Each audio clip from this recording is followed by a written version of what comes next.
Dahil isa nga akong tinaguri ang earners, moms guys, doble-doble ang aking trabaho.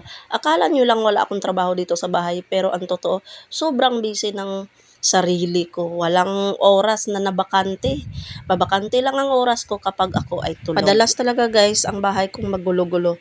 Kung dati-rati si Mister ay maselan, pero ngayon wala na siyang magawa sa akin. Dahil bukod sa pagiging taong bahay ko, ay naghahanap din ako ng extra pagkakitaan. Ganun pa man, kahit nandito lang ako sa bahay, kumikita ang inyong inahan. Dahil sa pagiging earners moms ko nga, nagkakaroon ako ng sarili kong pera.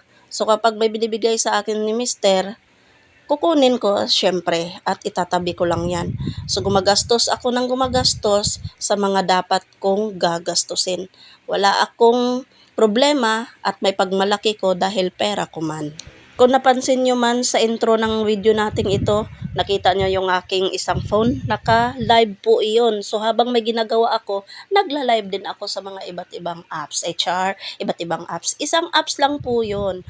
Kasi guys, ang pag-live ko doon, bawat oras binabayaran. So sa madaling salita, hindi magtagal, mga 1 week or 2 weeks, makaka-withdraw ako doon. Ganun ang aking buhay. Napaka-simple, mahirap, akala mo walang ginagawa, pero napaka-busy ko talaga sa totoong buhay. Kinakareer ko na nga ang pagiging earners moms ko dahil napatunayan ko na mayroong pera nga sa mga application na kung saan ako naglalagin.